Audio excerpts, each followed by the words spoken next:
এই সাইদ ইবনে আমের, আমি তোমার উপর খুশি হই, আমার পক্ষ থেকে 1000 স্বর্ণ মুদ্রা তোমাকে হাদিয়া দিলাম, তুমি নাকি গরিব অসহায়।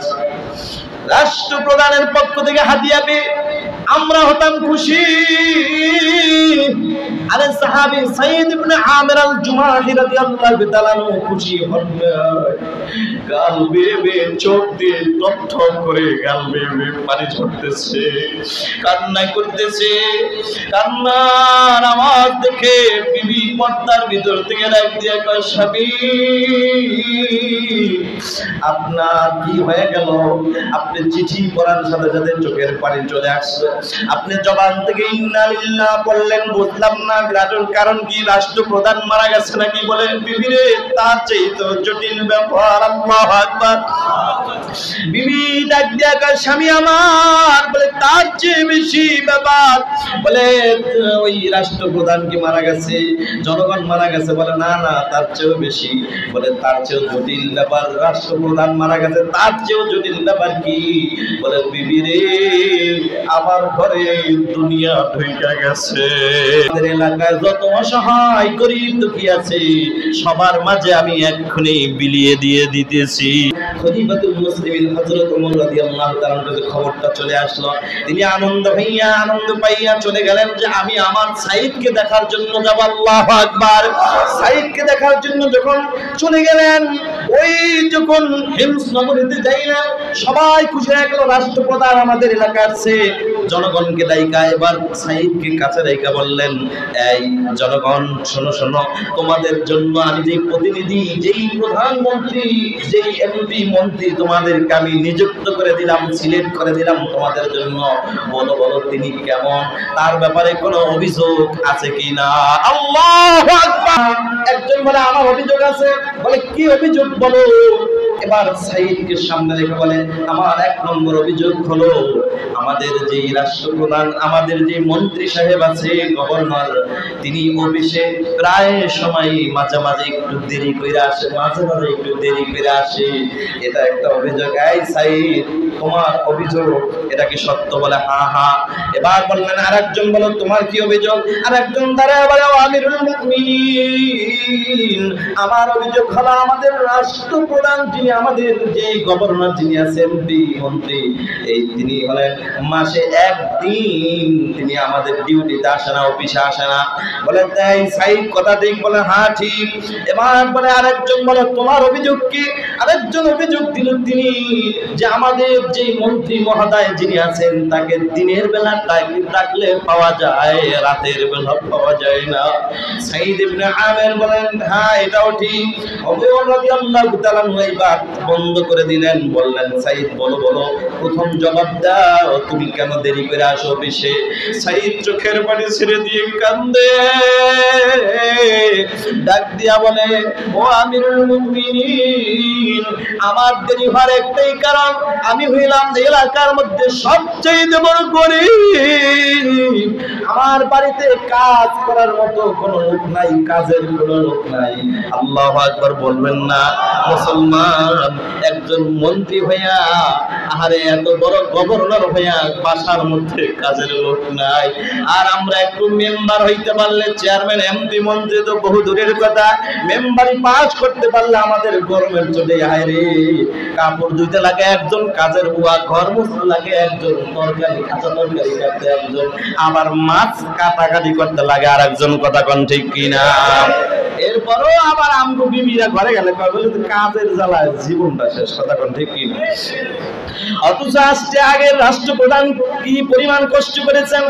আমিরুল মুমিনিন, আমি এলাকার গভর্নর হওয়া সত্ত্বেও আমার কাজের কোনো লোক নাই।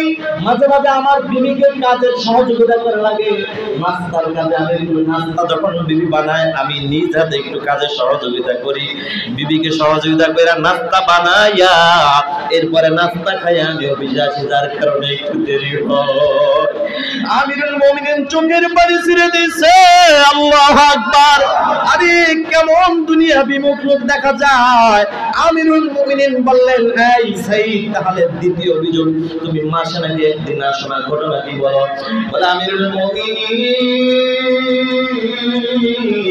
আমার গায়ে যে পোশাকটা দেখে, এই পোশাকটা ব্যতীত আমার দ্বিতীয় আর পোশাক নাই। আল্লাহু আকবার। ও মুসলমান, আমাদের রাষ্ট্রপ্রধান যারা যখন গণভবন দখল করেছিল, তখন এক একজন এক একটা নিয়ে গেছে, যদিও কাজটা ঠিক করে নাই, কিন্তু একটা জিনিস ভাইরাল হয়ে গেছে, আমাদের রাষ্ট্রপ্রধানের পোশাকের কোনো অভাব ছিল না। ঠিক কি না? সাইদ ইবনে আমির আল জুমাই রাদিয়াল্লাহু তাআলা বলে, আমিরুল মুমিনিন, আমার গায়ে একটা পোশাক, আমি উপরের গায়ের চাদরটা আমি কি করি, আমি একদিন ধুই আর একবার ওইটা ধুই। ও আমিরুল মুমিনিন, ওটা শুকাইতে দেরি হয়, সময় লাগে, এই জন্য সারাদিন অবিশ্বাস ছিল। আমিরুল মুমিনিন চোখের পানি ছেড়ে দেয়, এই লোক দ্বারাই তো দুনিয়ার রাষ্ট্রের মধ্যে শান্তি পাওয়ার আশা করা যায়, ঠিক কিনা? এবার আমিরুল মুমিনিন বললেন, তাহলে সর্বশেষ ওই কথাটা বলো, তুমি দিনের বেলা তোমাকে জনগণ ডাকলে পায়, রাতের বেলা কেন পায় না? অথচ তোমাকে ভোট দিয়ে নির্বাচন করে তোমাকে এমপি বানাইছে, দিনের বেলা পায়, রাতের বেলা কেন পাবে না? প্রশ্ন জেগে গেল। আমিরুল মুমিনিন প্রশ্নের জবাবে এইবার গভর্নর সাইদ ইবনে আমির আল জুমাহি রাদিয়াল্লাহু তাআলা বললেন, ও খলিফাতুল মুসলিমিন, আমি আমার জীবনটাকে দুইটা ভাগ করেছি, একটা ভাগ দিনের বেলা, একটা ভাগ রাতের বেলা, একটা ভাগ দিন আর রাতকে আমি দুইটা জীবনের জন্য আমি ভাগ করে নিয়েছি। একটা ভাগ করেছি আমি দুনিয়ার মানুষের খেদমতের জন্য, আর একটা ভাগ করেছি আমার মালিক আল্লাহর জন্য। সুবহানাল্লাহ। আমার মালিক আল্লাহর জন্য দিনের বেলা জনগণের তাকে খেদমতে নিয়োজিত, আর রাতের বেলা আমি দাঁড়ায়া আমার মালিকের কুদরতি কদমে সিজদায় পড়ে যায়। যে গভর্নর, যে এমপি মন্ত্রী রাতের বেলা তাহাজ্জুদ করবে, সিজদা করে থাকবে, আল্লাহর কসম এদের দ্বারা কখনো দুর্নীতি কাজ হবে না। কথা বলেন ঠিক কিনা? এজন্য আমি আজকে এই প্রথম জুমায়, সফর মাসের প্রথম জুমায়, এবং আমাদের বাংলাদেশের আনন্দের দিন, এখন যেই প্রথম জুলুমের দিন শেষ, এখন আমাদের ন্যায় বিচারের সময় চলে আসছে। আজকের এই প্রথম জুমায় আমি প্রথম বক্তব্য, এই বক্তব্যের মাঝে একটি বক্তব্য আপনাদের মাঝে রাখতে চাই। জানি না কারা কারা আমার সাথে একমত আছেন।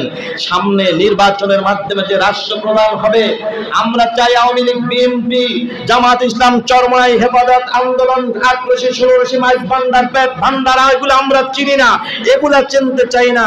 আমরা দলমল নির্বিশেষে, সব দলমল বাদ দিয়ে আমরা চাই ঐক্য।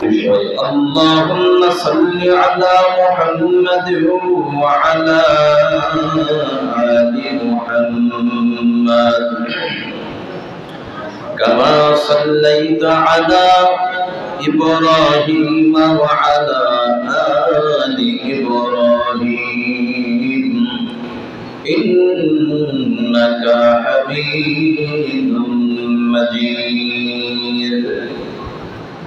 আল্লাহুম্মা বারিক আলা মুহাম্মাদ ওয়া আলা আলি মুহাম্মাদ কামা বারাকতা আলা ইব্রাহিম ওয়া আলা আলি ইব্রাহিম ইন্নাকা হামিদুম মাজিদ। আমরা যে দামি জায়গায় বসতে পেরেছি, এটা কার হুকুম? ইনশাআল্লাহর হুকুম। পালন করার জন্য আল্লাহ তাআলা যে আপনাকে আমাকে সকলের আগে আসার তৌফিক দান করছেন, এজন্য খুশি হয়ে যান। তাহলে খুশির সাথে আরেকবার কালিমাতুশ শুকর আদায় করি, আলহামদুলিল্লাহ। মুসলমানের আলহামদুলিল্লাহর আওয়াজ এখন থেকে আর নিচু হওয়ার কোনো সুযোগ নাই। বহু নিচু নিচু আওয়াজ দিয়ে মুসলমান আলহামদুলিল্লাহ বলেছে, মুসলমান নারায়ে তাকবীর আল্লাহু আকবার বলেছে। এক কথায় বলা যেতে পারে বাংলাদেশে এখন স্বাধীন বাংলাদেশ। এখন আমাদের কোনো বাধা দেওয়ার কেউ নেই। ইসলামের পক্ষে কথা বলবো, সুবহানাল্লাহ জোরে বলবো, আলহামদুলিল্লাহ জোরে বলবো, নারায়ে তাকবীর জোরে বলবো। আমাদের বাধা দেওয়ার কারো অধিকার নাই। কথা বলেন ঠিক কি না? সেই বাংলাদেশ আমরা পেয়ে খুশি না রাজা? এই বাংলাদেশে এখন থেকে আলহামদুলিল্লাহ জোরে হবে না আসতে হবে? তাহলে চিৎকার দিয়ে শুকর আদায় করি আলহামদুলিল্লাহ। কিয়ামত গরবাগুয়াম জি কালাম, কিয়ামত গরবাগুয়াম জি কালাম, কিয়ামত বজর দিনা তমাম শুকর নি'মাত, নি'মাত তাফজু কুনাদ কুফর নি'মাত যাকাবাত বিউনার। শুকর আদায় করলে খুশি হন যিনি, তিনি কি? এত নিচু আওয়াজ বলে চলবে না, জোরে আওয়াজ দিয়া মালিকের নামটা বলেন কে? ওই মালিক আল্লাহ। জমিনে থাইকা মালিকের জবান খুলে জিহ্বা নাড়ায়া যদি বারবার বলে আলহামদুলিল্লাহ, মালিক খুশি হয়ে যাবে। ওরে দুনিয়ার মুসলমান, মালিক যদি খুশি হয়ে যায় কোনো টেনশন নাই, কোনো চিন্তা নাই, কোনো চিন্তা নাই। আপনার আমার মালিক আল্লাহ যদি খুশি হইয়া যায়, আল্লাহ তাআলা আলহামদুলিল্লাহর বিনিময়ে কি দান করবেন? দুনিয়ার মানুষের প্রশংসা করলে মানুষ খুশি হয়, টাকা দেয়, পয়সা দেয়, বাড়ি দেয়, গাড়ি দেয়। সুযোগ পাইলে ওই লোকগুলা থুইয়া একা একাও ভাইগা যায়। কথা ঠিক না ঠিক? দুনিয়ার মানুষ বড় নেমো খারাপ, দুনিয়ার মানুষ বড় বেঈমান, কিন্তু দুনিয়ার মানুষের প্রশংসা করে করেও দুনিয়ার মানুষকে পরিপূর্ণ খুশি করা যায় না।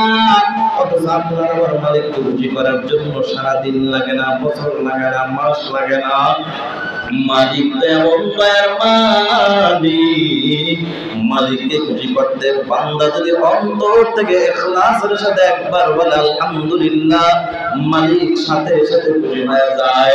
বরং খুশি হইয়া আপনার আমার মালিক তো এমন দয়ার মালিক, বান্দা মুসিবতের মধ্যে পড়ে ডাকতেছে, মালিক বান্দার কাছে হাজির হয়ে গেছে।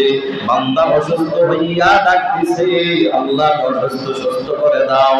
আল্লাহ দুনিয়ার ডাক্তার ফিরাই দিছে, আমি আল্লাহ ফিরাই দিব না, আমি আল্লাহ সুস্থ করে দিলাম। বান্দা মুসিবতের মধ্যে পড়া আল্লাহকে যদি ডাক দেওয়া হয়, আরে তুমি আর আমি এমন মালিক, আল্লাহর গোলাম, যে মালিকের গোলাম যদি মালিক বলে ডাক দেয়, মালিক একবার বান্দা ডাক দিলে মালিক 70 বার সাড়া দেয়। সুবহানাল্লাহ। আল্লাহ আল্লাহ কা মুবারক নাম হায়, আল্লাহ আল্লাহ আশিকুকা কাম হায়, আল্লাহ আল্লাহ ইনচে শিরিন ইস্তুনাম শির শত কর্মী কুনত জানম তামাম। মুসলমান আল্লাহর নিয়ামতের শুকর আদায় করলে আল্লাহ খুশি হয় না, বেজার হয়। বান্দা যত প্রশংসা করবে, বান্দা যত প্রশংসা করবে, আল্লাহ বান্দার উপর তত খুশি হবে। বান্দার উপর খুশি হইয়া আল্লাহ কি করবে? বান্দা দুনিয়ার মুসিবত দূর করে দিব, বরং দুনিয়ায় তোকে এই উপহার দিয়া শেষ নয়, এই আলহামদুলিল্লাহর বিনিময়ে আমি আল্লাহ তোর গুনাহগুলি মাফ করে জান্নাতের মালিক তোকে বানায় দিব। हर गरी में देने तू तैयार है, हर गरी में देने तू तैयार है, जो न मंगे उससे तू बेजार है। ए मुसलमान তুমি আমি তো এমন মালিকের গোলাম, দুনিয়ার মানুষ একটা কিছু চাইলে মানুষ বারবার চাইতে গেলে মানুষ বেজার হয়, কথা ঠিক না বেঠিক? ও নবীর উম্মতের দল, তুমি আর আমি তো এমন মালিক আল্লাহর গোলাম, যে মালিক বান্দা যদি চায় বান্দা খুশি হয়, না চাইলে মালিক বেজার হয়। সুবহানাল্লাহ। এমন মালিকের গোলাম হইতে পাইরা আমরা কি হতে পারে, খুশি না বেজার? তাহলে গোলাম হিসাবে আরেকবার শুকর আদায় করি, আলহামদুলিল্লাহ। ভাইরা আমার, আজ গোটা পৃথিবীর মানুষ এক অশান্তির রাজ্যে আবদ্ধ, কিন্তু শান্তি সবাই চায়। এখন শান্তি সবাই আমরা চাই, শান্তি পাবো কোথায়? কিভাবে শান্তি আসবে? সমাধান কোথায়? একমাত্র আল্লাহর কোরআনের বরকত। সমাধান কোথায়? শান্তির ঠিকানা কোথায়? আল্লাহর কোরআনের মধ্যে আল্লাহ তাআলা শান্তির ঠিকানা দিয়ে দিয়েছেন। আলহামদুলিল্লাহ, আজ তো আল্লাহ পাক রব্বুল আলামিন বাংলাদেশের জন্য এমন একটি ফয়সালা করে দিয়েছেন, এমন একটি মাঠ তৈরি করে দিয়েছেন, যে কোরআন খুলে কথা বলতে মানুষের এখন আর বুক কাঁপবে না। কথা বলো ঠিক কিনা? সেদিন আমাকে বলতেছে, হুজুর এখন তো আপনারা কোরআন মুখ খুলে বুক ভরে আপনারা কোরআনের কথা বলতে পারবেন, বুক খুলে বলতে পারবেন। আমি বললাম, আল্লাহর বান্দা দাঁড়ান, আমরা যদি মুখ খুলে আর বুক খুলে বলতে পারি, আপনারাও মন দিয়ে কান খুলে বয়ান শুনতে পারবেন। কথা বলতে তাহলে ভাইরা আমার, যেই কোরআন শান্তির ঠিকানা, আল্লাহ তাআলা এই ঠিকানা দিয়ে আল্লাহ তাআলা একটি কিতাব নাযিল করেছেন। সেই কিতাবের নাম কি? আল কোরআন। সেই কোরআনের মধ্যে আল্লাহ তাআলা শান্তির ঠিকানা দিয়ে দিয়েছেন। আজকে আমরা শান্তির ঠিকানা দিয়ে যাব ইনশাআল্লাহ। ইনশাআল্লাহ। আমি গত জুমায় বলেছিলাম, সুলাইমান আলাইহিস সালামের যখন সিংহাসন, রাজ দরবার যখন ক্ষমতার লোভে যখন জিন দখল করেছিল, সেই জিনকে তাড়াবার জন্য, সেই বাটপার ক্ষমতাওয়ালাকে তাড়াবার জন্য যখন সুলাইমান আলাইহিস সালামের মন্ত্রী যখন আসুফ নামে জিন যখন কি করেছিল, 100 তাওরাতের হাফেজদের কাইনা তাওরাত কিতাব যখন তেলাওয়াত করতেছিল, তাওরাত কিতাবের তেজে, কিতাবের বরকতে, তেলাওয়াতের বরকতে জিন শয়তান ক্ষমতা ছেড়ে ভেগে যেতে বাধ্য হয়েছে। কথা বলেন ঠিক কিনা? গত জুমায় বয়ানের শেষে বলেছিলাম, ও মুসলমান, তাওরাত কিতাবের যদি তেলাওয়াতের মধ্যে এতটুকু বরকত থাকে, তাহলে সেই তাওরাত থেকে হাজার হাজার গুণ, লক্ষ কোটি গুণ বরকত হলো আর হলো আপনার আমার নবীর উপর যে আল্লাহর কালাম নাজিল করা হয়েছে। কথা বলো ঠিক না? আমি গত জুমায় বলেছিলাম, সেই আল্লাহর কালাম তেলাওয়াত করে যদি মুসলমান ময়দানে নেমে যাও, শুধু জিন শয়তান নয়, মানুষ শয়তান ভেগে যেতে বাধ্য হবে। কথা বলো ঠিক কিনা? এটার বাস্তব প্রমাণ আমরা এই জুমায় পেয়েছি, এই জুমার আগেই পেয়েছি। আলহামদুলিল্লাহ। আর একবার শুকর আদায় করি, আলহামদুলিল্লাহ। যেটা চুপ থাকবে মনে করবে এটা এই দলের লোক। এখন ঠিক কিনা? আওয়াজ হবে, মুসলমান যতদিন বেঁচে থাকবো আমরা কোরআনের পক্ষেই থাকবো ইনশাআল্লাহ। আর কোরআনের পক্ষে কথা বলতে গিয়ে যদি আমার জীবন দিতে হয়, এই মাদ্রাসার ছাত্র যেরকম জীবন দিয়েছে, স্কুল কলেজ ভার্সিটির ছাত্ররা যেরকম, সাধারণ মানুষ যেরকম এই আল্লাহর কোরআন বাস্তবায়ন করার জন্য, দেশ স্বাধীন করার জন্য, মানুষকে একটু শান্তি দেওয়ার জন্য সাধারণ মানুষ সহ ছাত্ররা যেরকম জীবন দিয়েছে, আমরাও কি পারবো না? বাকি সামনে যদি এরকম কোনো কাজে আমাদের প্রয়োজন হয়, আল্লাহর জন্য আমরা জীবনটাকে আল্লাহর দেওয়া রাস্তায় আমরা ব্যয় করতে প্রস্তুত আছি ইনশাআল্লাহ। আছি না? তাকবীর! আল্লাহ কবুল করেন, বলুন আমিন। ভয় পাচ্ছেন আপনারা? আরে ভয় তো আমার পাওয়ার দরকার। কথা বলে আমি বলি, আপনারা ঠিক ঠিক বলেন, কে বলছেন ঠিক, এটা তো ছবি তোলা হয় না, কিন্তু আমার ভয়টা তো ইউটিউবে চলে যায়। কিন্তু কসম আল্লাহর কোনো ভয় নেই। জীবন যেহেতু আল্লাহ তাআলা দিয়েছে, মরণ একদিন আমার হবেই। কথা বলেন ঠিক কিনা? মরণ একদিন হবেই। তবে কতই ভাগ্যবান ওই ছাত্ররা যারা আল্লাহর জন্যই লড়াই করে জীবন দিয়ে আজকে শহীদ হয়ে গেছেন। শহীদ আমরা তো এদেরকে বলি মৃত, মরে গেছে। না, এরা মরে নাই, এরা কি হয়েছে? এজন্য আল্লাহ তাআলা বলেন ولا تقولوا لمن يقتل في سبيل الله أموات بل أحياء ولكن لا تشعرون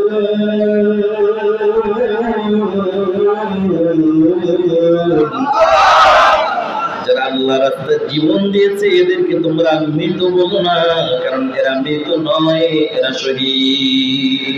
তোমরা যদিও দেখো না কিন্তু আল্লাহ জানে, তোমরা জানো না। তাহলে আমার যে ভাইয়েরা শহীদ হয়ে গেছে, দোয়া করি আল্লাহ তাআলা তাদেরকে জান্নাতে এদেশের জন্য যারা শহীদ হয়ে গেছে। সবচেয়ে ভালো লেগেছে আসলে আমার মন করতেছে কেমন যেন আগে তো ঘুমায় স্বপ্ন দেখতাম, এখন ঘুম ছাড়াও কেমন যেন স্বপ্ন দেখছি। হাঁটতেছি সেখানেও স্বপ্ন দেখি, দাঁড়ায় রয়েছি স্বপ্ন দেখি। আপনাদের এই মসজিদের মেম্বারে বসে এখন আমি এই মুহূর্তে স্বপ্ন দেখতেছি বাংলাদেশটা মনে হয় ইসলামী রাষ্ট্রে পরিণত হবে ইনশাআল্লাহ। এটার বাস্তব প্রমাণ হুজুর পারলে দেখান। হ্যাঁ, একটা নমুনা দেখাই। যেখানে ছিল বঙ্গবন্ধু সেতু এক্সপ্রেস ছিল, সেখানে ছিল জাতির পিতা ইব্রাহিম আলাইহিস সালামের নাম বসে গেছে। সুবহানাল্লাহ, আলহামদুলিল্লাহ। এটার দ্বারাই প্রমাণ হতে যাচ্ছে যে আসলে এই সামনে আস্তে আস্তে ইসলাম আমাদের দেশে কায়েম হয়ে যাবে ইনশাআল্লাহ। আল্লাহ কবুল করুন। রাগ করতেছেন আপনারা? দেখি তো কে রাগ করতেছেন, হাত জাগান। আপনি কি লোক? আল্লাহ তোমরা যারা হাত জাগাইছো রাগ না, এরা আরো খুশি। কথা বল ঠিক কি না? কারণ এদের ধ্যান খেলা আমার দিকে, আমার দেখছেন তাকাইতে হাত জাগাইতে এরা ওঠা রয়েছে। ওই যে কিশোরগঞ্জ বয়ান করেছিলাম, বলেছিলাম গত কয়েক বছর আগে যে রাত 2:30 বাজে আমি বলেছিলাম ও কিশোরগঞ্জের মুসলমান রাত্র 2:30 পর্যন্ত ওয়াজ শুনলেন, দেখি তো বাবা কে কে জাহান্নামে যাবেন, হাত জায়গা। একটু টেস্ট করলাম, দেখি আসলে কি ঘুম না সজায় ওমা বলতে দেখি দেরি, সামনে যা দেখি 4-5 জন আল্লাহু আকবার। আমি কিও কিশোরগঞ্জের মুসলমান এত রাত পয়সা রয়েছেন কি জাহান্নামে যাওয়ার জন্য রাত 3টা পর্যন্ত? না হুজুর, বিশ্বাস করেন আসলে কি জাহান্নামে যাওয়ার জন্য না, খায় বলছি জাহান্নামে যাওয়ার জন্য। আচ্ছা খাইছেন কা হুজুর? তাহলে আপনারা সজাগ আছেন না? ঘুম হুশের সাথে জুসের সাথে হুশ ঠিক রাখতে হবে, ঠিক কিনা বলেন? তাহলে মুসলমান, আমি আজকে শান্তির ঠিকানা নিয়ে আল্লাহর কালাম থেকে 114টি সূরার মধ্যে একটি সূরা সূরা নাহল থেকে 90 নং আয়াতে কারিমা আপনাদের মাঝে তেলাওয়াত করেছি। ইনশাআল্লাহ এই আয়াতের মধ্যে শান্তির ঠিকানা আল্লাহ যতটুকু দিয়েছেন আমি সেই ঠিকানাটা আপনাদের সামনে তুলে ধরব ইনশাআল্লাহ। আল্লাহ বলেন, বিসমিল্লাহির রহমানির রহিম।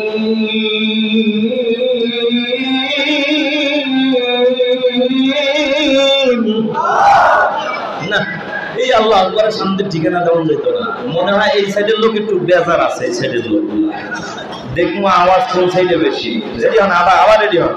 বিসমিল্লাহর আওয়াজ আল্লাহু আকবার আর যদি জোরে পাই তাইলে ওই শান্তির আয়াতের তেলাওয়াত করব, নাইলে আর করব না, যতক্ষণ না দিবেন মনের মতো না হবে আওয়াজ। রেডি আছেন সবাই? রেডি? গলাটা একটু ক্লিয়ার করেন। বিসমিল্লাহির রহমানির রহিম।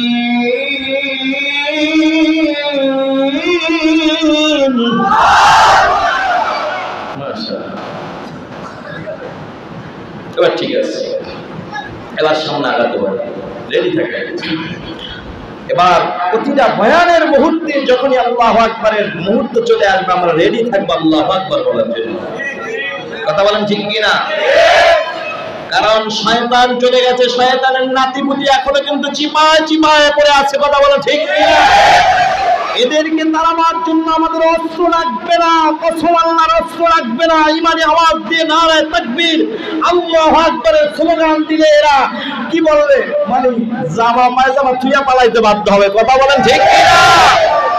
তাহলে মুসলমান এবার রেডি হন। ইন্নাল্লাহা ইয়া'মুরু বিল আদলি ওয়াল ইহসান।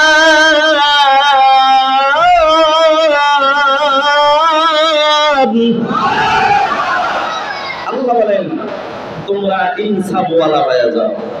শান্তির ঠিকানা দিয়ে আল্লাহ তাআলা আয়াতের মধ্যে তিনটা আদেশ, তিনটা নিষেধ করেছেন। এর মধ্যে প্রথম যে আদেশটা করেছেন শান্তির ঠিকানার জন্য, ঠিকানা দিতে যে আল্লাহ তাআলা 6টা আদেশ করেছেন, কয়টা? 6টার মধ্যে প্রথম যেটা করছেন আল্লাহ সেটাই বলছেন তোমরা ইনসাফওয়ালা হয়ে যাও। তাহলে প্রথম আদেশটা যদি মানে ইনসাফওয়ালা যদি হয়ে যায় মানুষ, কসম আল্লাহ, তাহলে শান্তির ঠিকানার জন্য তাবিজ লাগবে না, পানি পড়া লাগবে না, তেল পড়া লাগবে না। আল্লাহ কসম, প্রতিটা মানুষের মধ্যে যদি ইনসাফ থাকে তাহলে কোনোদিন কোনো কাস্টমার দোকানওয়ালার কাছ থেকে কখনো ঠকবে না। কথা বলেন ঠিক কি না? যদি প্রতিটা মানুষের মধ্যে ইনসাফ থাকে তাহলে ইনসাফ নিয়ে কোনো কাস্টমারের কাছ থেকে দোকানদার কখনো দোকানের টাকা মাইরা বাসা ছাইরা কখনো বাড়ি চলে যাবে না। কথা বলেন ঠিক কি না? ইনসাফ যদি প্রতিটা মানুষের মধ্যে থাকে তখন কখনো কখনো কি বলে যে কোনো মেন ফ্যাক্টরির কর্মকর্তা যারা আছে, যারা কর্মরত আছে, স্টাফদের উপর কখনো কোনো মানুষ জুলুম করবে না যদি ইনসাফ থাকে। কথা বলেন ঠিক কিনা? আর যদি ইনসাফ না থাকে তাহলে কি করবে? 10টা পর্যন্ত কাজ করায় 8টার হিসাব টাকা বুঝাই দেবে, 6টার হিসাব 6টা পর্যন্ত টাকা দিবে, আর বাকি 2-3 ঘন্টার টাকা নিজেই মেরে দেবে। এরকম আছে না নাই? তবে বাংলাদেশ আলহামদুলিল্লাহ, আলহামদুলিল্লাহ সুম্মা আলহামদুলিল্লাহ, আশা করা যায় এখন থেকে বাংলাদেশের এই ধরনের রাজনীতি, এই ধরনের দুর্নীতি আর হবে না। আলহামদুলিল্লাহ, মনটা ভরে গেছে ছাত্রদের জন্য। বাংলাদেশের মন খুলে দোয়া আসে। ও বাবা, চরমনায়ের মরহুম বিশ্ব হুজুরের কাছে এক লোক গিয়ে বলেছিল, হুজুর একটু দোয়া করেন। হুজুর বলছে, বাবা দোয়া কখনো চাওয়া লাগে না, দোয়ার কাজ করলে দোয়া বেড়া ভাইয়া এমনি চলে যায়। কথা বলেন ঠিক কিনা? বাংলাদেশের আজকে ছাত্র জনতা যেভাবে মাঠে ময়দানে কাজ করতেছেন, ট্রাফিকের যে দায়িত্ব পালন করতেছেন, পুলিশ আলহামদুলিল্লাহ আজকে 1 সপ্তাহ পর্যন্ত ছাত্ররা বাংলাদেশের মধ্যে যেভাবে দায়িত্ব পালন করে দেখিয়ে দিছে, এরভাবে আমার মনে হয় বিগত 15 বছরে পুলিশ দায়িত্ব পালন করে এতটুকু শান্তি মানুষকে দিতে পারে না। কথা জোরে বলেন ঠিক? অশান্তি আজকে শুধুমাত্র আমি সাইনবোর্ড থেকে চিটাগাং রোড আসছি, গাড়ি খালি, লোকাল গাড়ি উঠলাম। আমার জীবনে এরকম দেখি না যে যাত্রী না বললে ছাড়ছে। পুলিশে তো মোটামুটি 50 টাকা দিলে 50 মিনিট গাড়িটা ওখানে রাখাই যেত, এতে পিছনের মানুষের যত ক্ষতি হোক, অ্যাম্বুলেন্সে মানুষ মরে যাক ওটা দেখার বিষয় নাই, পকেটে তো 50 পাইছে। কথা কোন ঠিক কি না? কিন্তু বাংলাদেশের ছাত্র জনতা তারা একটা সত্তা শুধুমাত্র দায়িত্ব হাতে নিয়ে দেখিয়ে দিয়েছে আসলে এই ঘুষখোর সুদখোর বাংলার জমিনে থাকলে কোনোদিন শান্তি আসবে না। ছাত্ররা নিঃস্বার্থকভাবে জীবনকে বাজি রেখে রাস্তায় নিজের টাকা খরচ করে কাজ করতেছে। কথা বলেন ঠিক কি না? কারো টাকায় তারা বেতনে চাকরি করে না, নিজের মানুষের জনসেবার জন্য তারা আল্লাহর জন্য একমাত্র নেমে গেছে। কারণ আল্লাহ রাসূল হাদিসের মধ্যে বলেন, ক্বালা রাসূলুল্লাহ সাল্লাল্লাহু আলাইহি ওয়াসাল্লাম, ইরহামু মান ফিল আরদি ইয়ারহামুকুম মান ফিস সামা। كما قال النبي عليه الصلاة والسلام, নবী বলে তোমরা দুনিয়াবাসীর উপর রহম করো, তাহলে আকাশে যিনি আছেন তিনি কে? আকাশের মালিক, তিনি তোমাদের উপর রহম করবেন। সুবহানাল্লাহ। বাংলা জমিনে ছাত্র জনতা দেখা দিচ্ছে এত সুন্দরভাবে তারা দায়িত্ব পালন করতেছে, কাউকে আগে যাইতে দেয় না, কাউকে পরে না, সিরিয়াল ভাবে যাও, সিরিয়াল ভাবে যাও, এমপি হও, মন্ত্রী হও। আল্লাহর কসম করে বলি, ছাত্ররা যেভাবে দায়িত্ব পালন করে, কোন এমপি মন্ত্রী এখনো যদি আসে কোন হেডামগিরি দিয়া সাধারণ একজন গরিবকে পিছে রাইখা সামনে আগাইতে পারবে না। আইন সবার জন্য সমান। কথা বলেন ঠিক কিনা? বাংলাদেশে আমরা অনেক ভুগেছি, দেখেছি, অসুস্থ রোগী পড়ে আছে, অ্যাম্বুলেন্স যেতে দেয় না, শুধুমাত্র এমপি সাহেব আসবে সেজন্য পুলিশ রাস্তা ঘন্টার পর ঘন্টা বন্ধ করে রেখেছে। মায়ের জানাজা দিতে যাবে, সন্তান দাঁড়িয়ে আছে আর গাড়ি ছাড়তেছে না, নিরুপায় হয়ে এক কথায় আমাদেরকে পঙ্গু বানায়, প্রতিবন্ধী বানায় রেখেছিল। কথা বলেন ঠিক কিনা ভাইরা আমার? এবার আসেন, আল্লাহ তাআলা যে শান্তির ঠিকানা দিয়েছেন যে তোমরা শান্তির দিক পেতে চাও, তাহলে সর্বপ্রথম তোমরা প্রথম যে আদেশটার নাম ইনসাফ, মুখস্থ করেন এটার নাম কি? আজকে থেকে আমরা একে অপরের প্রতি ইনসাফ করবো ইনশাআল্লাহ। ইনসাফ করবো আলহামদুলিল্লাহ। আর ছাত্রদের জন্য দোয়া করবেন ইনশাআল্লাহ। বাংলাদেশের ছাত্র যখন মাঠে নেমেছে, অনেক ছাত্ররা নেমেছে আলহামদুলিল্লাহ বাংলাদেশের প্রতিটা জেলায়, এবং পাশাপাশি আছে বাংলাদেশ ইসলামী আন্দোলন, ছাত্র আন্দোলন যেটাকে বলা হয়। চরমনায় বিশ্ব হুজুরের নেতৃত্বে তিনি যখন ঘোষণা দিয়েছেন ইসলামী আন্দোলন বাংলাদেশ জায়গায় জায়গায় জনসেবায় নিয়োজিত, ট্রাফিকের দায়িত্ব পালন করতেছেন। যে দলের হোক না কেন, দলের ব্যানার চিনি না, আমার কথা হলো যারা রাস্তায় রৌদ্রের মধ্যে পুরে জনগণের সেবায় নিয়োজিত, আল্লাহ তুমি এদেরকে দুনিয়ায় উত্তম ধারা দিও এবং আখিরাতে আল্লাহ জান্নাত বিনা হিসাবে এদেরকে জান্নাত নসিব করে দিও। জোরে বলেন আমিন। আল্লাহ যারা আমিন কইছে এবারে একটা করে জান্নাতুল ফিরদাউস দিয়ে দিও। দেখছেন বাঙালি এখনো স্বার্থ ছাড়া কথা বলে না। এইবার লাস্টের আওয়াজটা একটু জোরে হয়েছে, তখন নিজের কথা কইছে। এগুলা বাদ দেন। অপরের যখন বলবেন, অপরের বিষয়ে যখন বলবেন, আল্লাহ তুমি আমার অমুক ভাইয়ের একটু সুখ দাও, আল্লাহ তাকে শান্তি দিয়া ভরপুর করে দাও, এই কথাকে 15 বছরে শুনছেন কোনোদিন? খালি নিজেরটাই ভরছে, নিজের বিল্ডিং একটা বানাইছে, আর একজনের বিল্ডিং কিভাবে ভাঙা যায়, দুর্নীতি চলেছে। এখন চলবে, এখন থেকে দোয়া করবেন সব সময়। হাদিসের কথা, আপনি যখন অন্যের জন্য দোয়া করবেন, আল্লাহ আমার ভাই আব্দুর রহিমকে সুস্থতার নিয়ামত দান করো, তাকে সুখে রাখো, হাদিস শরীফের মধ্যে আসছে, তখন ফেরেশতারা বলে, আল্লাহ ও মালিক তোমার যে বান্দা যার জন্য যেই দোয়াটা করছে, এই ভালো দোয়াটা আগে তুমি তার জন্য কবুল করো।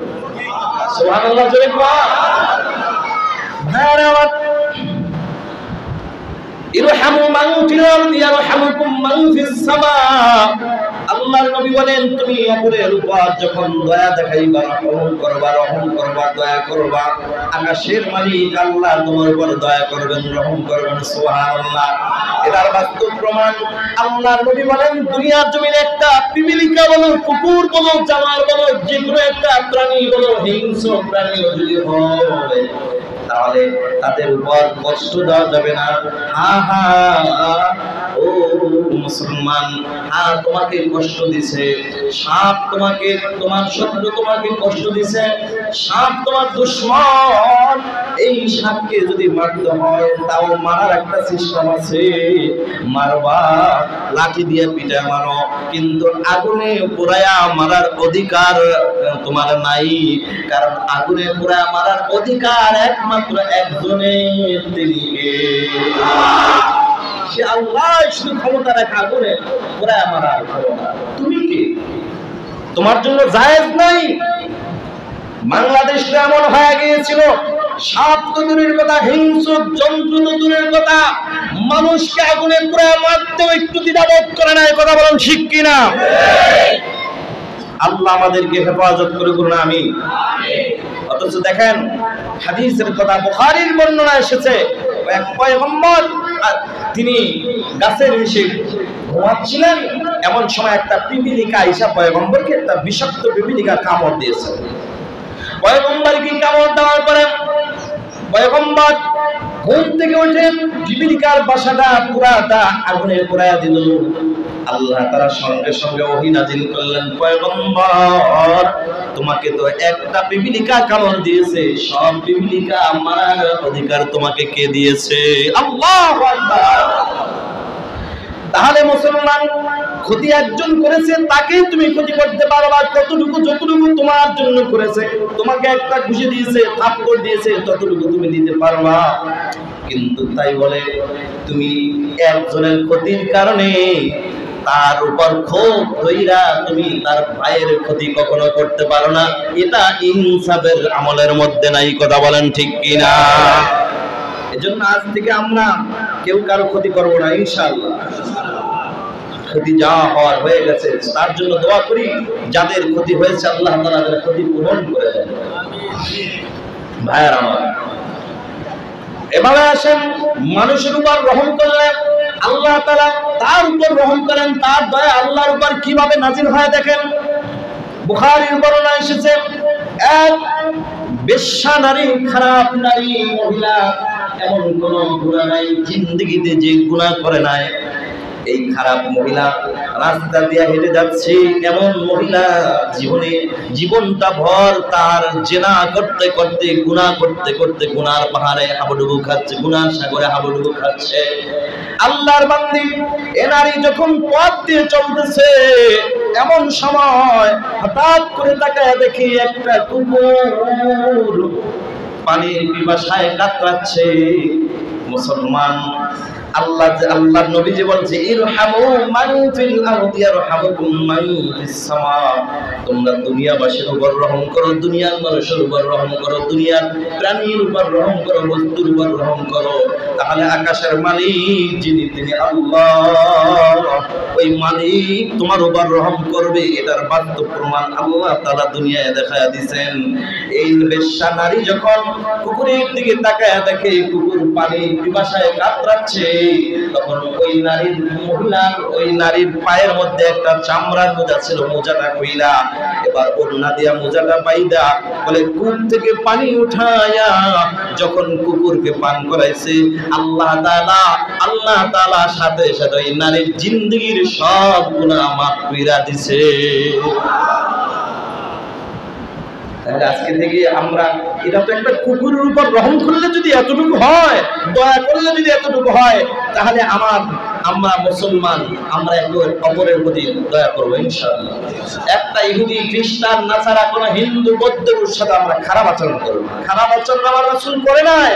আর আমার রাসূলের আদর্শ দেখে হিন্দু মুসলমান হয়ে গেছে, বেঈমান কালেমা পড়ে মুসলমান হয়ে গেছে। ঠিক কিনা জোরে বলেন? আর আমরা তো এখন মন্দির ভাঙার জন্য পাগল হয়ে যাই, এটা ইসলাম সমর্থন করে না।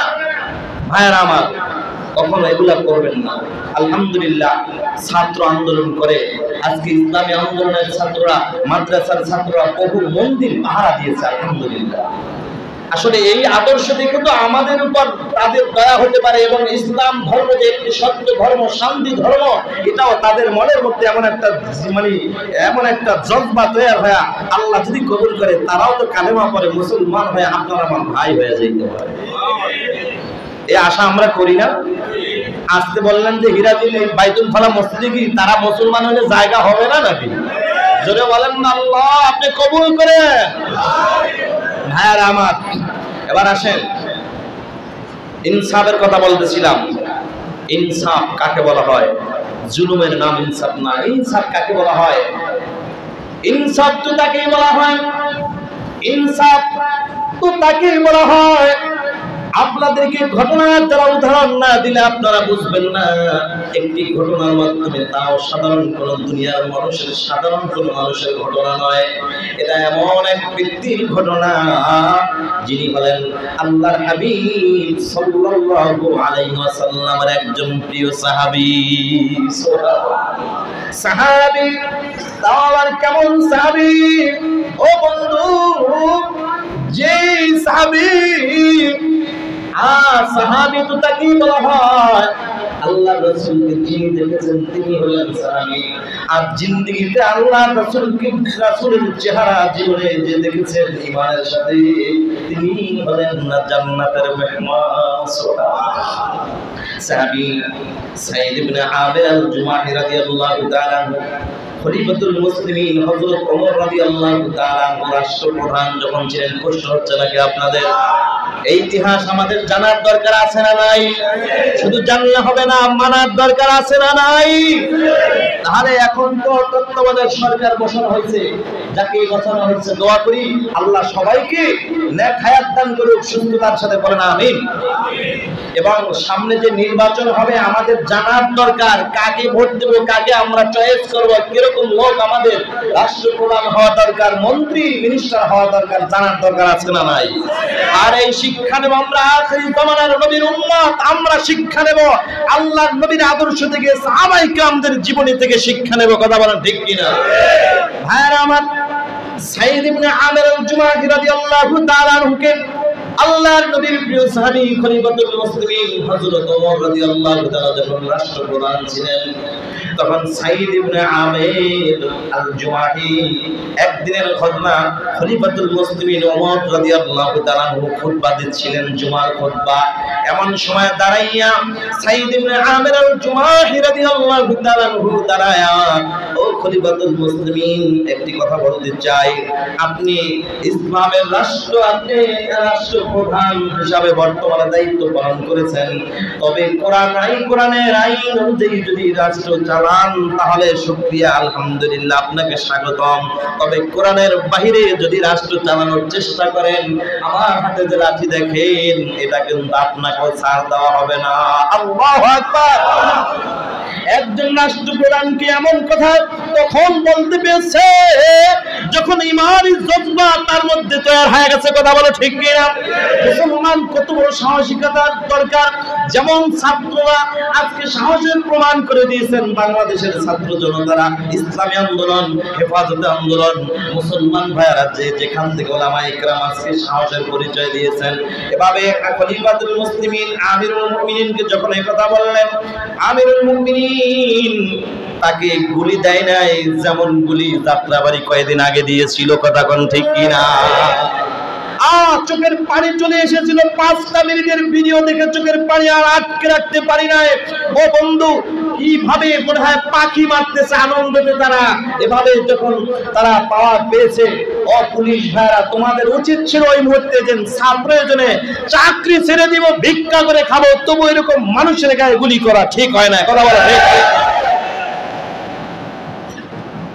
এখন কি বলবো? দোয়া করি তাদের জন্য। আল্লাহ তাদেরকে, যাদেরকে দুনিয়া থেকে আল্লাহ বিদায় করে দিয়েছেন, আল্লাহ এদেরকে শহীদি মর্যাদা দান করে জান্নাতের উচ্চ মাকাম দান করুন। আর যারা বেঁচে আছেন তাদের আল্লাহ সুস্থতার নিয়ামত দান করুন। সাঈদ ইবনে আমির আল জুমাহি রাদিয়াল্লাহু তাআলা আনহু রাষ্ট্রপ্রধান ক্ষিপ্ত হয় না। সুবহানাল্লাহ। ক্ষিপ্ত হয় না, বরঞ্চ খলিফাতুল মুসলিমিন হযরত ওমর জুমার পরে তাকে কাছে ডাকলেন, বুকে জড়ায় ধরে বললেন, এই সাঈদ, এই সাঈদ, তোমার মতো একটা লোক আমি মনে মনে খুঁজতেছিলাম। তিনি ইচ্ছা করলে পারতেন গুলি মারার, তিনি পারতেন তাকে ফাঁসির হুকুম দিতে, ক্ষমতা ছিল কি ছিল না? কিন্তু ক্ষমতা অপব্যবহার করেন নাই। ক্ষমতাটা কাজে লাগাইয়া আল্লাহর জন্য হযরত ওমর রাদিয়াল্লাহু তাআলা কি করলেন? তখন তিনি সাথে সাথে রাইকা বলেন, তোমার মতো একজন লোক আমার প্রয়োজন ছিল। কারণ হিমস নগরীতে, ওই হিমসের এলাকার মধ্যে, ওই হিমস শহরের মধ্যে একজন প্রতিনিধি বানাইয়া, একজন গভর্নর বানানোর দরকার। একটা লোক মনে মনে খুঁজতেছিলাম। আমি মনে মনে এখন খুঁজতে খুঁজতে আজকে আমি তোমাকেই পেয়ে গেলাম। সুবহানাল্লাহ। তোমাকে রাষ্ট্রপ্রধান, সেখানে মানে ওই গভর্নর বানাতে চাচ্ছি, তোমাকে আমি এই দায়িত্ব দিতে চাচ্ছি। অথচ সেই সিরিয়ার সেই হিমস নগরীর মধ্যে এলাকাটা ছিল ধনাঢ্য ব্যক্তি, ওখানে ব্যবসায়িক এলাকা ছিল, ওখানে ছিল বাণিজ্য এলাকা। বর্তমানে আমাদের দেশে যখন কোন রাষ্ট্রপ্রধান অথবা কোন থানার এসপি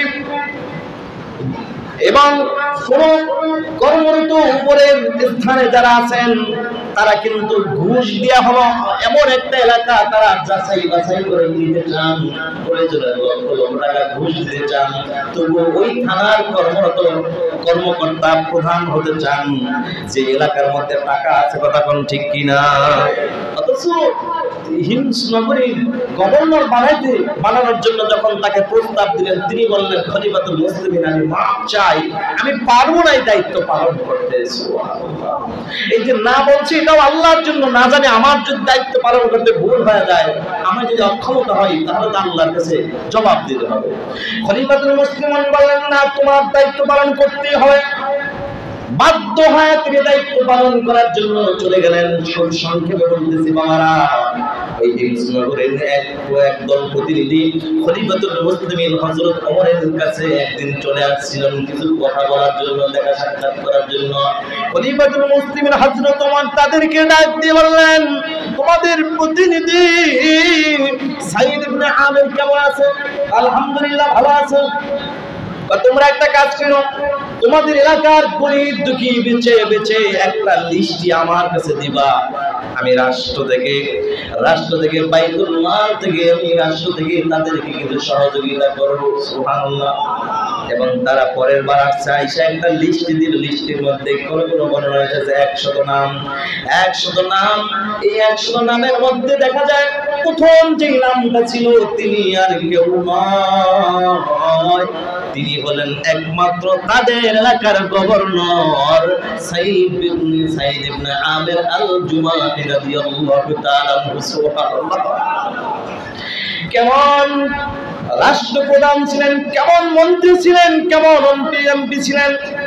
বলে এই তোমাদের এই লিস্টের মধ্যে প্রথম যে নামটা দেখা যায় সাইদ ইবনে আমির, কে?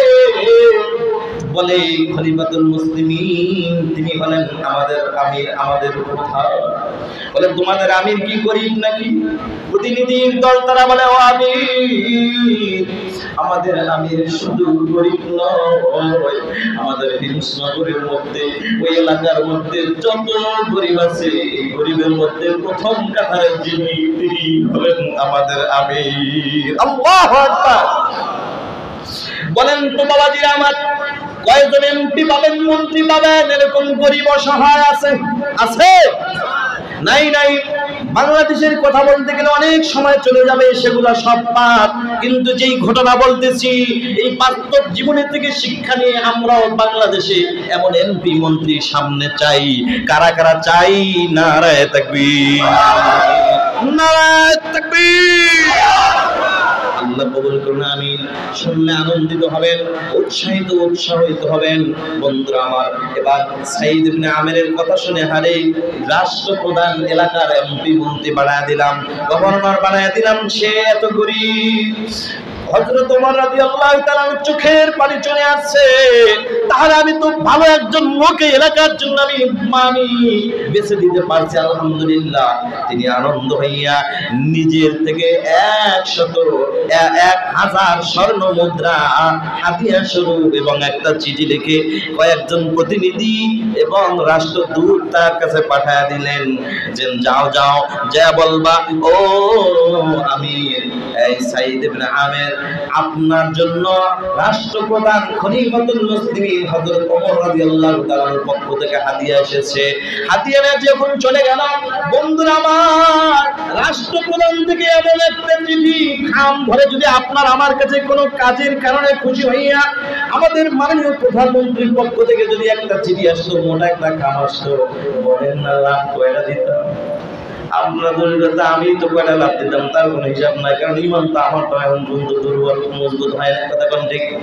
বন্ধুরা আমার, কিন্তু তারা ছিল সাহাবায়ে কিরাম ছিল দুনিয়া বিমুখ, আর আমরা হইলাম দুনিয়ামুখী। কথা কোন ঠিক কিনা?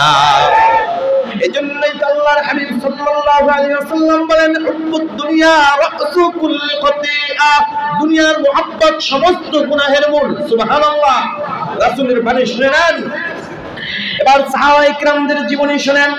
আল্লাহর রাসূল সাল্লাল্লাহু আলাইহি ওয়াসাল্লামের সাহাবী ওমর রাদিয়াল্লাহু তাআলার পক্ষ থেকে যখন ওই স্বর্ণ মুদ্রা চলে গেল, দুনিয়া বিমুখ কেমন সাহাবী। এবার যখন চিঠি দিলেন, চিঠিটা পড়ে দেখেন, এই সাইদ ইবনে আমির, আমি তোমার উপর খুশি হই, আমার পক্ষ থেকে 1000 স্বর্ণ মুদ্রা তোমাকে হাদিয়া দিলাম, তুমি নাকি গরিব অসহায়। রাষ্ট্রপ্রধানের পক্ষ থেকে হাদিয়া পেয়ে আমরা হতাম খুশি। আরে সাহাবী সাইদ ইবনে আমির আল-জুমাহি রাদিয়াল্লাহু তাআলা খুশি হন, গাল বেয়ে চোখ দিয়ে টপটপ করে গাল বেয়ে পানি ঝরতেছে, কান্না করতেছে। কান্নার আওয়াজ দেখে বিবি পর্দার ভিতর থেকে ডাক দিয়ে কয়, স্বামী আপনার কি হয়ে গেল? আপনি চিঠি পড়ার সাথে সাথে চোখের পানি চলে আসছে, আপনি জবান থেকে ইন্না লিল্লাহ বললেন, বুঝলাম না কারণ কি? রাষ্ট্রপ্রধান মারা গেছে নাকি? বলেন বিবি রে, তার চেয়ে তো জটিল ব্যাপার। আল্লাহু আকবার। বিবি ডাক দিয়া কয়, স্বামী আমার, বলে তার চেয়ে বেশি ব্যাপার। বলে ওই রাষ্ট্রপ্রধান কি মারা গেছে? জনগণ মারা গেছে, বলে না না তার চেয়েও বেশি, বলে তার চেয়েও জটিল ব্যাপার, রাষ্ট্রপ্রধান মারা গেছে, তার চেয়েও জটিল ব্যাপার কি? বলে বিবি রে আমার ঘরে দুনিয়া ঢুইকা গেছে। কথাটা বইলা বলে বিবি রে রাষ্ট্রপ্রধানের পক্ষ থেকে আমার কাছে 1000 স্বর্ণ মুদ্রা হাতিয়ে আসছে, দুনিয়া ঢুইকা গেছে। আমি সাইদ তো দুনিয়া চাই না, আমি সাইদ তো দুনিয়ার পাগল নয়, আমি তো আখিরাতের পাগল, আমি আখিরাত চাই, আমি দুনিয়া চাই না। এমন কথা বলার পরে বিবি যেমন সাহাবী ছিলেন ঈমানওয়ালা, ঈমান মজবুতওয়ালা, বিবিও তেমন ছিল। এইবার বিবির এক জায়গা, স্বামী হে কোনো টেনশন নাই, আপনার টেনশন মুহূর্তের মধ্যে আমি দূর করে দিচ্ছি। কয় কেমনে দূর করে দিবা? কয় যেই স্বর্ণ মুদ্রা নিয়ে আপনি ভয় পাচ্ছেন দুনিয়ামুখী হয়ে যাবেন, কোনো টেনশন নাই। আপনার হাতিয়া পাওয়া স্বর্ণ 1000 স্বর্ণ মুদ্রা আমারও দরকার নাই, আপনারও দরকার নাই। আমাদের এলাকায় যত অসহায় গরিব দুঃখী আছে সবার মাঝে আমি এক্ষুনি বিলিয়ে দিয়ে দিতেছি। ভাইয়েরা আমার, এমন কাজ যদি আমরা পাইতাম আর আমরা যদি দান করে দিতাম, বিবি কি আমারে বিবিকে তালাক দাও লাগতো, উল্টা বিবি আমার ডিভোর্স দিয়ে দিত। কথা কান ঠিক কি? তোর মতো স্বামী আমার রাখবো না, এমনি কি কষ্টটা করতেছি তোর সাথে, খালি দুনিয়া আখিরাত নিয়ে ব্যস্ত। ভাইয়ার আমার, সাহাবায়ে কিরামদের যেমন ঈমান মজবুত ছিল, বিবিরাও ছিল তেমন। বন্ধুরা আমার, কষ্ট হচ্ছে নাকি? 2 মিনিট না হয় আজকে একটু দেরি হবে, সমস্যা হবে নাকি? ভাইয়ার আমার, এবার রাষ্ট্রপ্রধান খলিফাতুল মুসলিমিন হযরত ওমর রাদিয়াল্লাহু তাআলার কাছে খবরটা চলে আসলো। তিনি আনন্দ পাইয়া চলে গেলেন যে আমি আমার সাইদকে দেখার জন্য যাব। আল্লাহু আকবার। সাইদকে দেখার জন্য যখন চলে গেলেন, ওই যখন হিমস নগরীতে যাইলেন, সবাই খুশি হয়ে গেল, রাষ্ট্রপ্রধান আমাদের এলাকার সে।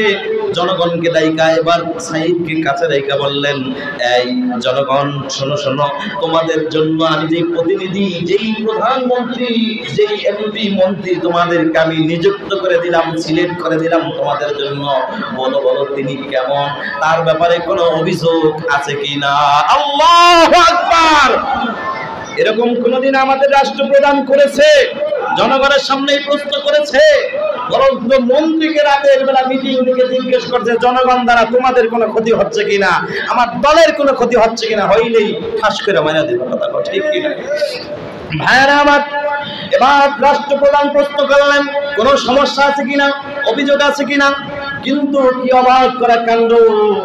আরে এই রাষ্ট্র প্রধান যখন প্রশ্ন করলেন, এক এক করে কয়েকজন দাঁড়িয়ে গেলেন। দাঁড়িয়ে যাওয়ার পরে তোমরা সবাই বসো। হ্যাঁ, একজন বলে আমার অভিযোগ আছে। বলে কি অভিযোগ বলো? এবার সাইদকে সামনে রেখে বলে, আমার 1 নম্বর অভিযোগ হলো, আমাদের যে রাষ্ট্রপ্রধান, আমাদের যে মন্ত্রী সাহেব আছে, গভর্নর, তিনি অফিসে প্রায় সময় মাঝে মাঝে একটু দেরি করে আসে, এটা একটা অভিযোগ। এই সাইদ, তোমার অভিযোগ এটা কি সত্য? বলে হ্যাঁ হ্যাঁ। এবার বললেন আরেকজন, বলো তোমার কি অভিযোগ? আরেকজন দাঁড়ায় বলে, আমিরুল মুমিনিন, আমার অভিযোগ হলো আমাদের রাষ্ট্রপ্রধান যিনি, আমাদের যে গভর্নর যিনি আছেন, মন্ত্রী, এই তিনি হলেন মাসে 1 দিন তিনি আমাদের ডিউটিতে আসে না, অফিসে আসে না। বলে তাই সাইদ কথা ঠিক? বলে হ্যাঁ ঠিক। এবার বলে আরেকজন, বলে তোমার অভিযোগ কি? আরেকজন অভিযোগ দিল তিনি যে আমাদের যে মন্ত্রী মহোদয় যিনি আছেন, তাকে দিনের বেলা ডাকলে পাওয়া যায়, রাতের বেলা পাওয়া যায় না। সাইদ ইবনে আমির বলেন হ্যাঁ এটাও ঠিক। ওমর রাদিয়াল্লাহু তাআলা এইবার বন্ধ করে দিলেন, বললেন সাইদ বলো বলো, প্রথম জবাব দাও, তুমি কেন দেরি করে আসো অফিসে? সাইদ চোখের পানি ছেড়ে দিয়ে কান্দে, ডাক দিয়া বলে, ও আমিরুল মুমিনিন, আমার দেরি হওয়ার একটাই কারণ, আমি হইলাম এলাকার মধ্যে সবচেয়ে বড় গরীব। আমার বাড়িতে কাজ করার মতো কোনো লোক নাই, কাজের কোনো লোক নাই। আল্লাহু আকবার বলবেন না? মুসলমান একজন মন্ত্রী হইয়া, আরে এত বড় গভর্নর হইয়া বাসার মধ্যে কাজের লোক নাই।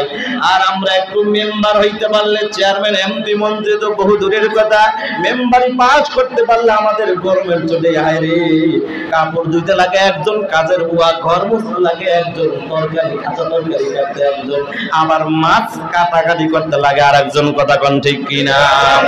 এরপরও আবার আমগো বিবিরা ঘরে গেলে কয় বলে কাজের জ্বালায় জীবনটা শেষ। কথা কোন ঠিক কিনা? অথচ আজকে আগের রাষ্ট্রপ্রধান কি পরিমাণ কষ্ট করেছেন। আমিরুল মুমিনিন, আমি এলাকার গভর্নর হওয়া সত্ত্বেও আমার কাজের কোনো লোক নাই। মাঝে মাঝে আমার বিবিকে কাজের সহযোগিতা করে লাগে, নাস্তার কাজে। আমি নাস্তা যখন বিবি বানায় আমি নিজ হাতে একটু কাজের সহযোগিতা করি, বিবিকে সহযোগিতা করে নাস্তা বানাইয়া এরপরে নাস্তা খাইয়া আমি অফিসে আসি, যার কারণে একটু দেরি হয়। আমিরুল মুমিনিন চোখের পানি ছেড়ে দিয়েছে। আল্লাহু আকবার! আরে কেমন দুনিয়া বিমুখ লোক দেখা যায়। আমিরুল মুমিনিন বললেন, এই সাইদ, তাহলে দ্বিতীয় অভিযোগ, তুমি মাসে নাকি একদিন আসো না, ঘটনা কি বলো? বলে আমিরুল মুমিনিন, আমার গায়ে যে পোশাকটা দেখে, এই পোশাকটা ব্যতীত আমার দ্বিতীয় আর পোশাক নাই। আল্লাহু আকবার! ও মুসলমান, আমাদের রাষ্ট্রপ্রধান যারা যখন গণভবন দখল করেছিল তখন এক একজন এক একটা নিয়ে গেছে, যদিও কাজটা ঠিক করে নাই, কিন্তু একটা জিনিস ভাইরাল হয়ে গেছে, আমাদের রাষ্ট্রপ্রধানের পোশাকের কোনো অভাব ছিল না। ঠিক কি না? সাইদ ইবনে আমির আল জুমাই রাদিয়াল্লাহু তাআলা বলে, আমিরুল মুমিনিন, আমার গায়ে একটা পোশাক, আমি উপরের গায়ের চাদরটা আমি কি করি, আমি একদিন ধুই আর একবার ওইটা ধুই। ও আমিরুল মুমিনিন, ওটা শুকাইতে দেরি হয়, সময় লাগে, এই জন্য সারাদিন অবিশ্বাস ছিল। আমিরুল মুমিনিন চোখের পানি ছেড়ে দেয়, এই লোক দ্বারাই তো দুনিয়ার রাষ্ট্রের মধ্যে শান্তি পাওয়ার আশা করা যায়। ঠিক কিনা? এবার আমিরুল মুমিনিন বললেন, তাহলে সর্বশেষ ওই কথাটা বলো, তুমি দিনের বেলা তোমাকে জনগণ ডাকলে পায়, রাতের বেলা কেন পায় না? অথচ তোমাকে ভোট দিয়ে নির্বাচন করে তোমাকে এমপি বানাইছে, দিনের বেলা পায়, রাতের বেলা কেন পাবে না? প্রশ্ন জেগে গেল। আমিরুল মুমিনিন প্রশ্নের জবাবে এইবার গভর্নর সাইদ ইবনে আমির আল জুমাহি রাদিয়াল্লাহু তাআলা বললেন, ও খলিফাতুল মুসলিমিন, আমি আমার জীবনটাকে দুইটা ভাগ করেছি। একটা ভাগ দিনের বেলা, একটা ভাগ রাতের বেলা, একটা ভাগ দিন আর রাতকে আমি দুইটা জীবনের জন্য আমি ভাগ করে নিয়েছি। একটা ভাগ করেছি আমি দুনিয়ার মানুষের খেদমতের জন্য, আর একটা ভাগ করেছি আমার মালিক আল্লাহর জন্য। সুবহানাল্লাহ! আমার মালিক আল্লাহর জন্য দিনের বেলা জনগণের তাকে খেদমতে নিয়োজিত, আর রাতের বেলা আমি দাঁড়ায়া আমার মালিকের কুদরতি কদমে সিজদায় পড়ে যায়। যে গভর্নর, যে এমপি মন্ত্রী রাতের বেলা তাহাজ্জুদ করবে, সিজদা করে থাকবে, আল্লাহর কসম এদের দ্বারা কখনো দুর্নীতি কাজ হবে না। কথা বলেন ঠিক কিনা? এজন্য আমি আজকে এই প্রথম জুমায়, সফর মাসের প্রথম জুমায়, এবং আমাদের বাংলাদেশের আনন্দের দিন, এখন যেই প্রথম জুলুমের দিন শেষ, এখন আমাদের ন্যায় বিচারের সময় চলে আসছে। আজকের এই প্রথম জুমায় আমি প্রথম বক্তব্য, এই বক্তব্যের মাঝে একটি বক্তব্য আপনাদের মাঝে রাখতে চাই। জানি না কারা কারা আমার সাথে একমত আছেন। সামনে নির্বাচনের মাধ্যমে যে রাষ্ট্রপ্রধান হবে, আমরা চাই আওয়ামী লীগ, বিএনপি, জামাত ইসলাম, চরমনাই, হেফাজত আন্দোলন, আক্রোশী, ষোলরশি, মাইজ ভান্ডার, পেট ভান্ডার, এগুলো আমরা চিনি না, এগুলা চিনতে চাই না। আমরা দলমল নির্বিশেষে, সব দলমল বাদ দিয়ে আমরা চাই ঐক্য হয়ে, আমরা চাই বাংলাদেশে একজন ইসলামী দলের একজন নায়ক সেখানে বসে যাক। কথা বলেন ঠিক? বাংলাদেশে একজন, যে কোনো একজন ইসলামী রাষ্ট্রের একজন, ইসলাম সম্পর্কে যিনি ভালো বোঝেন, হোক সেটা হোক মিজানুর রহমান আল আজহারি হোক, বা হোক আরো চরমনার সাহেব মুফতি সৈয়দ ফয়জুল করিম দামাত বারাকাতুহু আলিয়া, হোক আল্লামা মামুনুল হক, হোক না আরো কেউ, যে কোনো কেই হোক, অথবা জামাত ইসলামের হোক, কে হোক, এক কথায় ইসলামের দলের যে কোনো একজন রাষ্ট্রপ্রধান হোক, এ কথায় আমার সাথে কারা কারা একমত? নারায়ে তাকবীর, নারায়ে তাকবীর। আমরা কোনো দলাদলি আর করবো না। বিএনপি আমাকে ভাত দিবে না, আওয়ামী লীগ আমাকে দিতে দেয় না, বিএনপি যে আমার এক মাথা উঠে নাচবে সেটাও না। আমি বিএনপির বিরোধিতা করি না, আওয়ামী লীগের পক্ষপাতী করি না, আমি ছাত্র আন্দোলনের পক্ষপাতী। এক কথায় আমাদের যেই বসু সামনের দিকে যেন ইসলামী রাষ্ট্রে পরিণত হয়, এটাই আমরা একমত। মুসলমান সাধারণ জনগণ কিভাবে তাদের অধিকার, তাদের ন্যায় বিচার পায়, তাদের অধিকার বুঝে পায়, যার যে হক বুঝে পায়, এটা আমরা চাই। এই দিকে লক্ষ্য করে আমরা সামনে এই চিন্তা ভাবনা করে চলবো ইনশাআল্লাহ। পিছনে আমরা যে ভুল করেছি, যারা অন্যায়ভাবে এই বিভিন্ন জায়গায় আগুন লাগাই দিয়েছি, রাষ্ট্রের সম্পদ নষ্ট করেছি, ভাই এগুলো আমরা করবো না ইনশাআল্লাহ। যারা রাষ্ট্রের সম্পদ আমরা অনেকেই থানা থেকে অনেক বিভিন্ন জিনিস আমরা নিয়ে আসছি, ভাই এটা ঠিক হয় না, এগুলো আমরা যার যে মালগুলো রাষ্ট্রের সম্পদ রাষ্ট্রে আমরা ফেরত দিয়ে দেবো ইনশাআল্লাহ। এটা আল্লাহর জন্য করবো ইনশাআল্লাহ। আর বর্তমানে সাবধান, এখন এলাকা এলাকা, আমি তো এখন বিক্রমপুর থাকি, গতকালকে বিক্রমপুর প্রায় রাত 2টা বাজে মাইকিং শুরু হয়ে গেছে, এলাকায় ডাকাত আসছে, ডাকাত ঢুকছে। হ্যাঁ, সবাই সাবধান, মানুষের ঘুম নষ্ট। তো এই ব্যাপারে সবাই সতর্ক থাকবেন। যদি কখনো এই ধরনের কোনো আসলেই কোনো ডাকাত ধরতে পারেন, তাহলে আর্মি পর্যন্ত যাওয়া লাগবে না, ছাত্র জনতার হাতে তুলে দিলেই ছাত্র ন্যায় বিচার করতে পারবে। আর্মি তো আছেই, সেনাবাহিনী তো আছে, আলহামদুলিল্লাহ। সেনাবাহিনীদের জন্য দোয়া করবেন, এরা দেশের মানুষের অনেক সহযোগিতা করেছে, দেশের সাধারণ মানুষের পাশে ছিল। জন্য আমরা সবাই সবার জন্য দোয়া করব। তবে আমার মনে হয় কেমন কেমন জানি মনে হয়, আজকে আপনাদের এলাকায় কি মাইকিং হয়েছিল? তাহলে অনেক এলাকা হয়েছে, তাহলে ঢাকায় কি এক এলাকায় ঢুকছে? আমার মনে হয় এটাও কেমন জানি একটা রাজনীতি। এই কথা বলেন ঠিক কিনা? ডাকাত কি সবাই একসাথে নামছে নাকি? নামলে ওই ডাকাতের দলে, এটা কোন দল জানি, এটা একটা রাজনীতির চাপ। এগুলা সাবধান, এই ডাকাত মাকাত এগুলা থেকে সবাই সতর্ক থাকবেন। যদি পাইয়াই যান তাইলে উত্তম বিচার হবে, ইসলামী আইন অনুযায়ী তার বিচার হবে ইনশাআল্লাহ। কষ্ট পেয়েছেন? আল্লাহ কবুল করুন। আল্লাহ আমাকে সুস্থতার সাথে নেক হায়াত দান করুন এবং শরীর স্বাস্থ্য কণ্ঠ ভালো রেখে বাকি জীবন ইসলামের পথে হক কথা যেন বলতে পারে, আল্লাহ সেই তৌফিক দান করুন। আপনাদেরকেও দিনের জন্য আল্লাহ কবুল করুন। গোটা বাংলাদেশে শান্তির ফয়সালা করে দেখ এবং এখনো যারা কারাবন্দী আছে, আল্লাহ তাআলা মুক্তির ফয়সালা করে দেখ।